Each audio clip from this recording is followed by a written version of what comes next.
baby, my Valentine, yeah. Boy, now you're making my temperature rise. If you leave me, I go die, I swear. You are like the oxygen Hi guys, my name is Noni Madikela. Welcome to the Noni M podcast. So today, Mngomezulu started his cross-examination, and it was shortly from Usibanda, whom I thought was gonna take forever, but hey, he really did the things that I didn't think he can do. Anyway, before we get into doing that, guys, please make sure you do not forget to like, to share, to comment, and most importantly, please make sure you are subscribed on the channel. Please make sure you are watching the videos up until the end, and you are watching the ads that are coming through. When you are doing that, you are helping the channel to grow financially and in numbers, and I thank you so much and I appreciate you. Now, first of all, Mngomezulu started his cross-examination, and it was not even an hour. I doubt if it was 30 minutes. Mngomezulu, within that time, those few minutes, it was not even 30, guys. He rubbished the state cell phone evidence to the core. He dealt with it and rubbished it, and all the assumptions that were put by Abo Baloyi and stuff there regarding Dance's cell phone being with him and not being with him. I choose number 3 cell phone being with him and not being with him. How did he do this? He went straight to Silo Twala's phone that apparently was recorded by Silo but was being used by Ulongwe, and that was said by Ubaloyi in the courtroom. And Mngomezulu wanted us to assist the court to understand that it happens that way, that someone else buys the phone and someone else uses the phone. And he asked Pinky from Vodacom to actually help regarding that, while she was busy dodging and not wanting to admit the obvious. But we did get to the jinx of, yes, I can buy a phone for my child and then and be registered under me, and then my child uses that phone. That's what we got.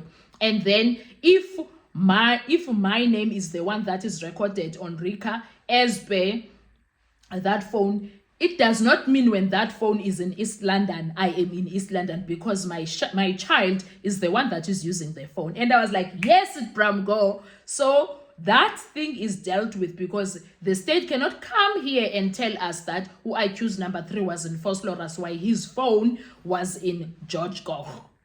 They can't. And also, state cannot come and tell us that I choose number 2 had his cell phone everywhere that cell phone went, whereas he was still inside the cell of Queenswood. Do you understand? I don't know the name of the police station, but in Queenswood. Do you understand? So there is no way. If they are saying that about Ulongwe's father, then it means the same when it comes to other matters of the accused people that they tried to run away from and spoke about a device, not the person. Yes. And then he made Pinky to read a letter that was done by Captain Mtetwa and Colonel Modise to request Section 205 in 2014. And the Section 205 that was requested was for the people that were inside the house. Funny enough, Mngomezulu stated the obvious, that it's funny that we dealt with Kelly and Longwe's Section 205. Nakona, not all of it. Find it weird, ne? And then the other thing that Mngomezulu tried, the other thing that I noticed there was Mngomezulu saying Uguti, he tried to put the confession statement that talks about I choose number 3 speaking with Ukeli Kumalo, the communication, and he wanted to go and find that, and Upingi refused to check that, ne? And then the other one that Upingi refused for was when Mngomezulu was asking about the cell phone number of Zandile Kumalo. And Upingi was like, Njayam, please get that information and then I'll tell you maybe which page or whatsoever. But she refused which number belongs to Zandile Kumalo. Okay? And then the other thing is, I loved how Mngomezulu is so merciless with everything that is happening in that courtroom. He is very merciless. He is a very dangerous, meticulous lawyer, that one, Mngomezulu. And already he proved to the court that Section 205 brought by the state is either incomplete, that what they gave in, or it is either tampered with, or there is some fraud something that is happening there, because tell us, why did the state only spoke on 2 people that were inside the house, not everybody? Unless, of course, there is that section that has all of that information, but it was never read into record, which he questioned, and Pinky did a runaround when it comes to that, right?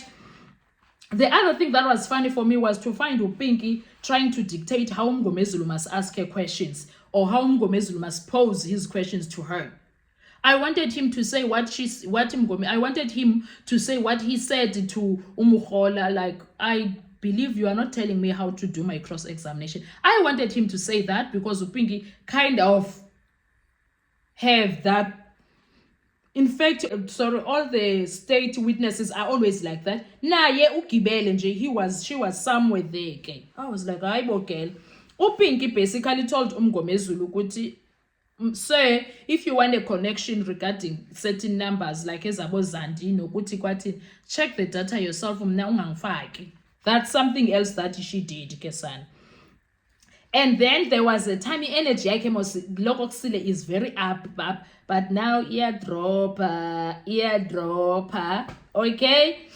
And then Mngomezulu requested Pinky to read the letter that was done by Colonel Modise and Captain Mthethwa, requesting the section 205, and it states all the people that were in the house and their contact numbers. But asizitholanga ezabanye, you did not get section 205 zabanye into records. All right, I guess Mngomezulu will still need to put those into record, but only the relevant ones. I want him to check Utumelo's record if there was a call between Utumelo and Sister Kasenzo. And then Umgo tells Pinky she only gave the evidence for Longwe and Kelly. Okay, I already touched on that. And then I love how Mngomezulu was stressing Usibanda left, right, and center, and he keeps on objecting. And there was a time where he objected on something that Mngomezulu did not say or ask. And the judge laughed. And the judge laughed, guys. And the judge laughed. At this point, one realizes ukuthi the state deliberately omitted certain information, especially when it comes to contact numbers. Because tell us, why didn't we hear from the evidence of the state when Kelly Khumalo called Chiko Twala? Why didn't we hear about that? And we want the time. We want the time. Because I personally want to believe that call was made while Kelly Khumalo was still at the house. Do you understand? And then, Kesana, we all know Judge Rata is that man that will always do a disruption at Tezen. He disrupted Mngomezulu and his thoughts, and he started talking about, I'm sure at this point, Judge Rata is the one that is going to tell us what are these many numbers of Kelly Khumalo. Because, helele. And then Usibanda Kesana, he gives me vibes of, you better make sure that Mngomezulu does not use the confessions and try to link the confessions with the section 205. You better make sure, because the way he is objecting left, right, and center, you would swear ukuthi they were like, make sure he does not enter dangerous territory, because if he does that, he is going to finish us. And too late for them, because Mngomezulu deep within like this, Kesana, deep within like this, and is using the state evidence against them. The state evidence that they gave, and he's using it against the state. I don't even think Ubaloyi would survive what happened today. Just now, in a space of 30 to 45 minutes. I don't think he would even survive it himself. I'm not sure.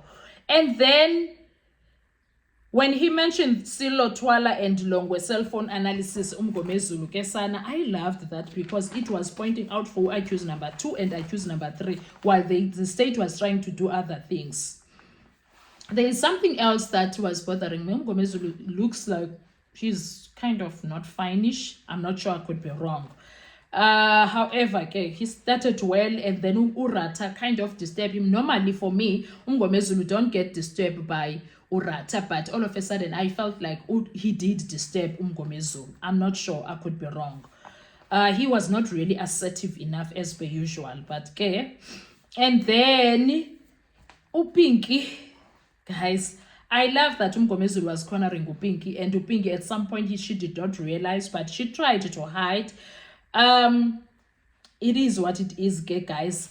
I'll see you on our next video. That's about it before the lunchtime. I'm sure we are back now. Let's go back. And thank you so much for everything that you are doing for the channel. Keep liking, keep sharing, keep subscribing, and enjoy your day. Bye-bye.